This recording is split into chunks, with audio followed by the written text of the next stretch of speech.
할렐루야. 네, 오늘도 말씀과 함께 하루를 시작하는 여러분에게 하나님의 은혜와 평강이 가득하시길 주님의 이름으로 축복합니다.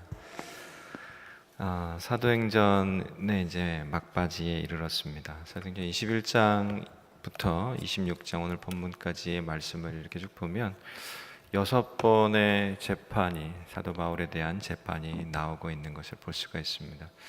21장에서 이제 첫 번째, 두 번째 재판은 유대인들에게 당했던 재판입니다.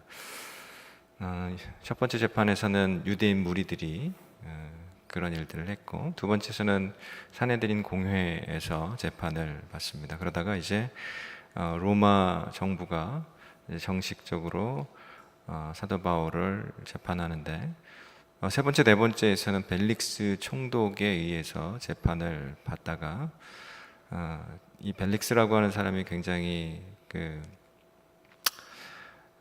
이 우유부단한 성격이고 또 굉장히 비리가 많았던 사람이기 때문에 로마 정부로부터 해임을 당해서 할 수 없이 그 다음에 베스도라고 하는 새로운 총독이 와서 다섯 번째, 여섯 번째 재판을 받습니다. 사실 베스도 총독이 다섯 번째 재판에서 이 사람이 죄가 없는 것을 알고, 그리고 사도 바울이 로마로 가서 재판을 황제 앞에서 받아야 되겠다라고 그렇게 얘기를 하니까 이제 다 끝났는데, 사실 오늘 본문에서 나오고 있는 이 재판의 내용들을 가만히 이렇게 들여다보면 사실 죄를 정해서 선고하고 그 형에 대해서 언도하기 위해서 모인 재판이 아니라 황제 앞에 이제 보내게 되니까, 그 높은 법원으로 보내게 되니까 일이 어떻게 되었는지에 대해서 자세히 알기 위해서 하는 그런 재판인 것을 볼 수가 있습니다.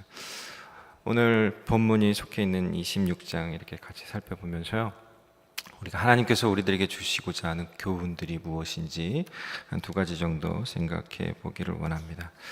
첫 번째는 믿는 자에게는 성품의 변화가 함께 일어난다라고 하는 것입니다.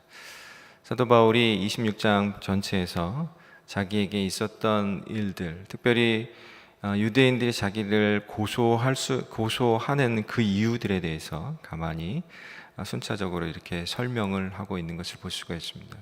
사도 바울이 바울 되기 이전에 사울이었던 시절 산헤드린 공회원으로서 그렇게 그리스도인들을 핍박했던 그 일들부터 시작해가지고 쭉 이렇게 얘기를 합니다. 그가 예수 믿기 이전에, 예수님을 만나기 이전에는 굉장히 성격이 포악했던 것 같습니다. 그가 하는 말들을 이렇게 보면, 이 사도행전 26장 5절 이하의 말씀을 제가 한번 읽어드리겠습니다. 1절부터 나를 알았으니 그들이 증언하려 하면 내가 우리 종교의 가장 엄한 바를 따라 바리새인의 생활을 하였다고 할 것이라. 이제도 여기서 서서 신문 받는 것은 하나님이 우리 조상에게 약속하신 것을 바라는 까닭이니, 이 약속은 우리 12지파가 밤낮으로 간절히 하나님을 받들어 섬김으로 얻기를 바라는 바인데, 아그리빠 왕이여, 이 소망으로 말미암아 내가 유대인들에게 고소를 당하는 것이니이다. 당신들은 하나님이 죽은 사람을 살리심을 어찌하여 못 믿을 것으로 여기나이까? 나도 나사렛 예수의 이름을 대적하여 많은 일을 행하여야 될 줄 스스로 생각하고 예루살렘에서 이런 일을 행하여 대제사장에게서 고난을 받아가지고 많은 성도를 오게 두며, 또 죽일 때 내가 찬송 특별을 하였고, 또 모든 회당에서 여러 번 형벌하여 강제로 모독하는 말을 하게 하고, 그들에 대하여 심히 격분하여 외국 성에까지 가서 박해하였고.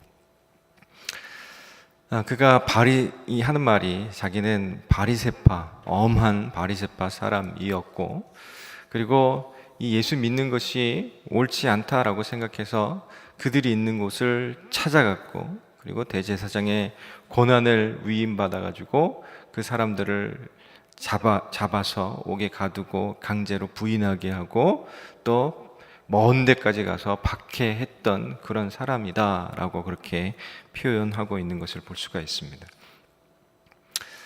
그런데 오늘 본문에서 그가 보여준 태도가 무엇인가? 그러니까 사실 사도 바울이 이전에 가지고 있었던 성격은 굉장히 그 자기가 목적한 바가 있으면 그것에 대해서 이루기 위해서 이 모든 방해물들을 다 제거하고 직진하는 그런 사람이었던 것을 볼 수가 있습니다.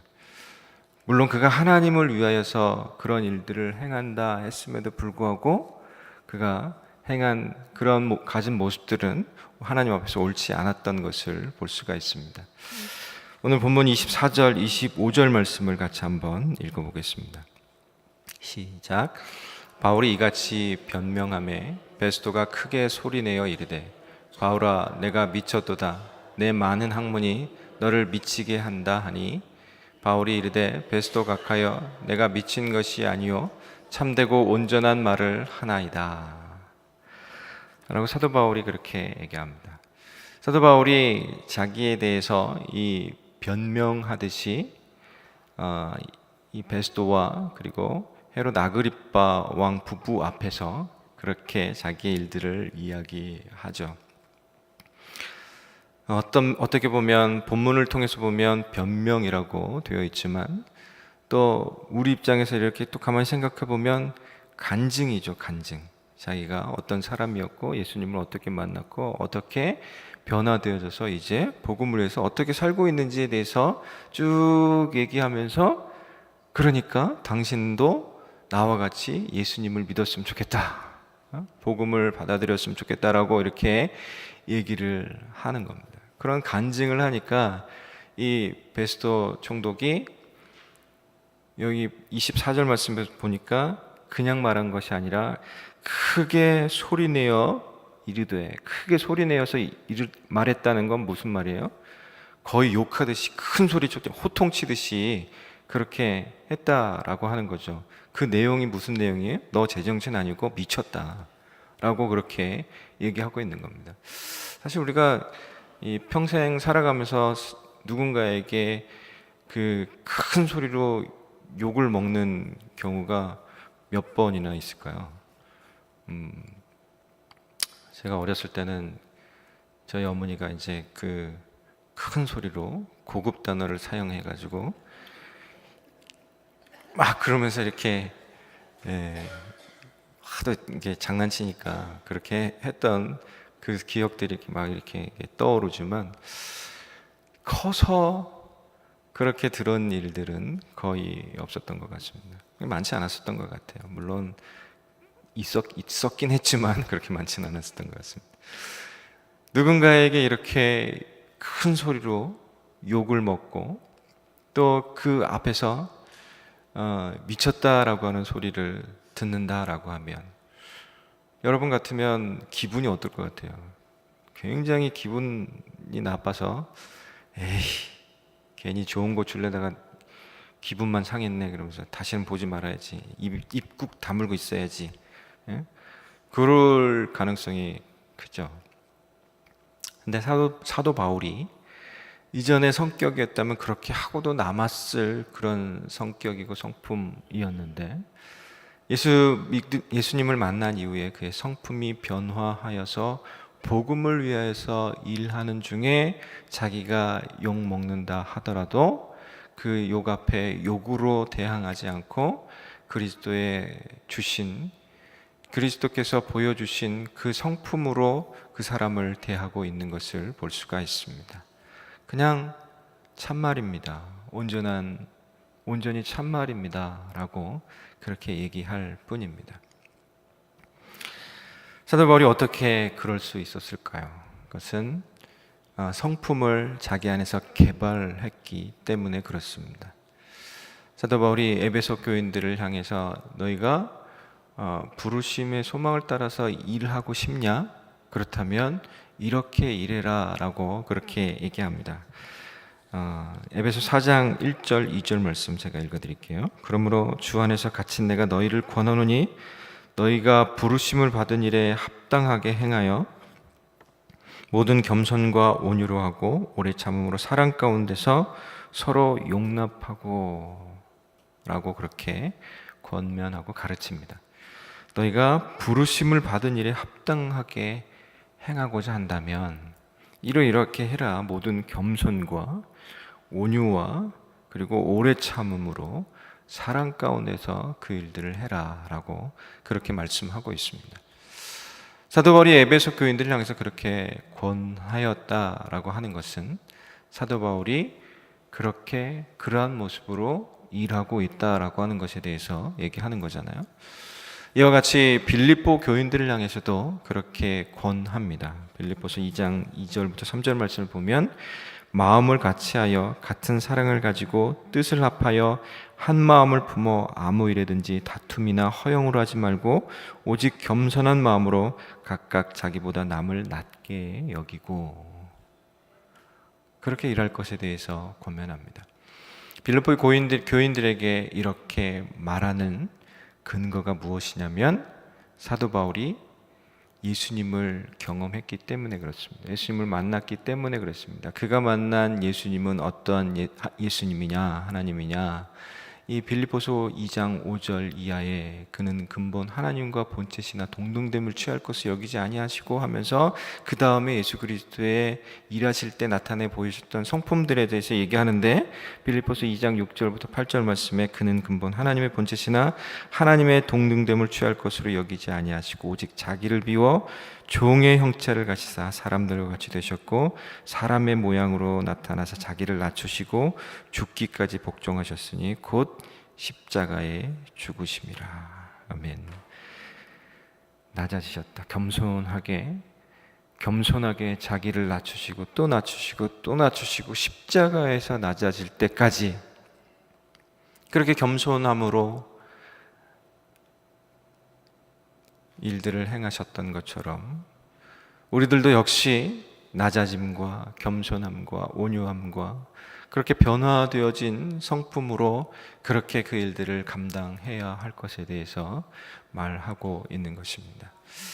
그래서 우리가 믿는 사람이다라고 하면 우리가 분명히 복음의 능력을 가진 자입니다. 믿습니까?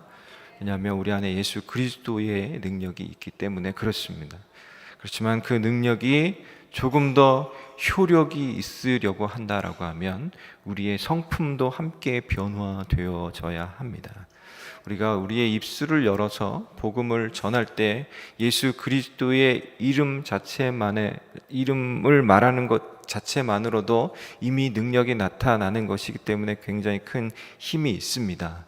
그런데요, 내가 좋은 성품을 보여주지 않은 것, 혹은 심하게 얘기하면 나쁜 성품으로 사람들을 대했던 그 일들로 인하여서 이 안에 있는 복음이 입술을 통해서 나타날 때, 발하여질 때 사람들이 그 능력을 능력으로 받아들이느냐라고 하는 부분은 조금 더 생각할 필요가 있습니다. 사도 바울은 이러한 복음의 능력이 성품을 통해서 나타나야 할 것에 대해서 말하는 중에 그 결과로서 성령의 9가지 열매를 얘기합니다. 성령의 9가지 열매가 뭐죠? 사의와 오자, 양충, 온절 9가지. 갈라디아서 5장 22절부터 23절에 나옵니다. 오직 성령의 열매는 사랑과 희락과 화평과 오래 참음과 자비와 양선과 충성과 온유와 절제니 이것을 금지할 법이 없느니라 라고 그렇게 말씀하십니다. 우리의 성품이 성령의 열매라고 그렇게 얘기합니다. 성령의 열매를 가만히 살펴보면 다 성품과 관련되어져 있습니다. 그러니까 우리가 이제 옛사람을 벗어버리고 그리스도 안에서 새로운 피조물이 됐으니까 옛것은 벗어버리고 새 것을 입어야 되는데, 성령의 열매 또 이 거룩한 그리스도인의 성품으로서 입고 우리들의 삶을 살고 또 사랑하고 사역해야 하는 줄로 믿습니다. 이런 변화가 일어나는 과정은 어떻게 보면 굉장히 고통스럽고 어려울 수도 있습니다. 그냥 살던 대로 살면 편하잖아요. 그렇죠? 살던 대로 살면 되는데 우리가 그리스도인이 되었기 때문에 살던 대로 살면 됩니까? 안 됩니까? 살던 대로 사는 것이 아니라 변화되어진 성품으로 살아가는 것이 우리들에게 필요하다라고 하는 겁니다. 그것은 그 고통은 이 유충이 변태하여서 나비가 되는 것과 같은 고통입니다. 분명히 우리가 그러한 고통을 경험하지만 그 고통 이후에 나타나는 것은 우리 안에 있는 아름다움이 이제 겉으로 드러나게 되는 그런 놀라운 변화가 일어난다라고 하는 거예요. 우리 안에 있는 아름다움, 우리 안에 있는 아름다움이신 예수 그리스도가 겉으로 나타나게 되는 그런 놀라운 변화가 일어나는 겁니다.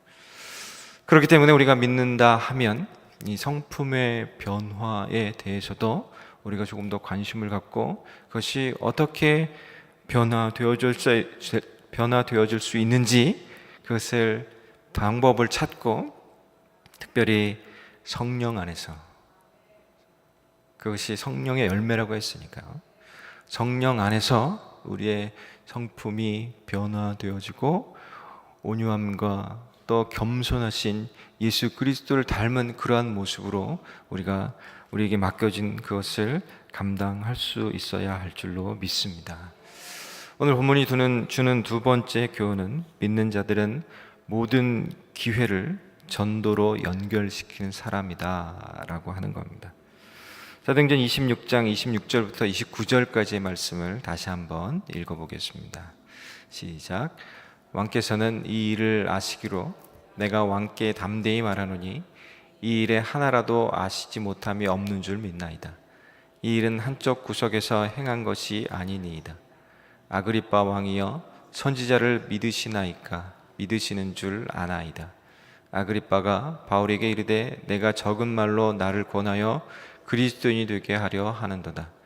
바울이 이르되 말이 적으나 많으나 당신뿐만 아니라 오늘 내 말을 듣는 모든 사람도 다 이렇게 결박된 것 외에는 나와 같이 되기를 하나님께 원하나이다 하니라. 아멘. 그렇습니다. 사도 바울이 유대 땅에서 당시 최고 권력자들 앞에서 자기의 간증을 하면서 간증을 할 뿐만 아니라 결박된 것 외에는 나와 같이 되기를, 나와 같은 그리스도인이 되기를, 나와 같이 복음을 전하는 자가 되기를 원합니다 라고 그렇게 얘기하고 있는 것을 볼 수가 있습니다. 사도 바울이 21장부터 26장까지 6번의 재판을 받았다고 했지 않습니까? 흥분해 있는 유대인 무리들 앞에서도 마치 인민재판을 받는 것 같은 그런 무서운 상황 속에서도 오히려 복음을 전했습니다. 이 40명이 사도 바울을 죽이겠다고 덤비는 그런 상황 속에서도 사도 바울은 복음을 전했습니다. 그가 퇴폐한 사람이든 또 새롭게 권력을 가진 사람이든 유대교를 알고 있는 사람이든 모르던 사람이든 그들 앞에서 복음을 전하고 있는 것을 볼 수가 있습니다. 이 아그리빠라고 하는 사람은 여러분 누군지 지난번에 들으셨죠? 그래도 잊어주셨을 거라고 생각하고 다시 한번 말씀을 드릴게요. 여기서 말하는 이 아그리빠라고 하는 사람은 이 예수님 당시에 헤롯 대왕이라고 하는 사람의 손자예요. 그 아들이 헤롯 아그리빠 1세고 이 야고보 사도를 죽였던 사람입니다. 사도행전 12장에서. 그리고 이 오늘 본문에 나오는 이 헤롯 아그리빠가 그 2세인데 그의 헤롯 대왕의 손자입니다. 근데 이 사람은 굉장히 성적으로 부도덕한 사람이어서 지금 같이 있는 이 와이프라고 하는 여자가 자기 여동생이에요. 그러니까 이게 이복 동생인지 정확지는 않은데 하여튼 자기 여동생입니다. 자기 여동생이 와이프가 또 자기 여동생이고 굉장히 이 족보가 복잡한 그런 상태에서 있었던 사람이죠. 굉장히 당시에 이 부도덕하다고 욕을 먹었던 그런 사람입니다. 그런데 출신 지역은 이두메라고 해서 이 에돔 땅에서 살았던 사람입니다. 그렇기 때문에 이 유대 문화에 대해서 잘 알고 있었던 사람 중에 한 사람입니다. 그렇기 때문에 당신도 선지자에 대해서 알고 믿으시지 않습니까? 라고 그렇게 접근을 하고 있는 것을 볼 수가 있습니다. 그의 심기를 불편하게 할 수도 있는 그런 상황임에도 불구하고 더 중요한 것은 그에게 복음이 들어가는 것이 중요하다. 그를 비난하고 욕할 수 있는 다른 사람들처럼 그냥 찢찢 혀를 차면서 에휴 저것도 왕이라고 할 수 있는 그런 상황이었지만 그것보단 그에게 복음이 더 필요하다라고 하는 것에 대해서 집중하며 복음을 전했던 그런 모습인 것을 우리는 보아야만 합니다. 사도 바울은 디모데후서 4장 2절 말씀에서 너는 말씀을 전파하라. 때를 얻든지 못 얻든지 항상 힘쓰라.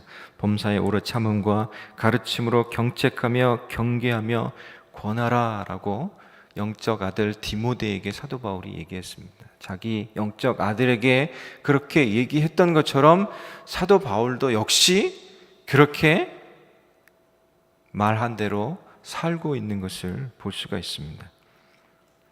말한 대로 살았습니다. 진짜 그렇게 살았습니다. 모든 상황들을, 모든 만남들을, 모든 만남의 기회들을 복음 전파로 연결시키고 있었던 것을 볼 수가 있습니다.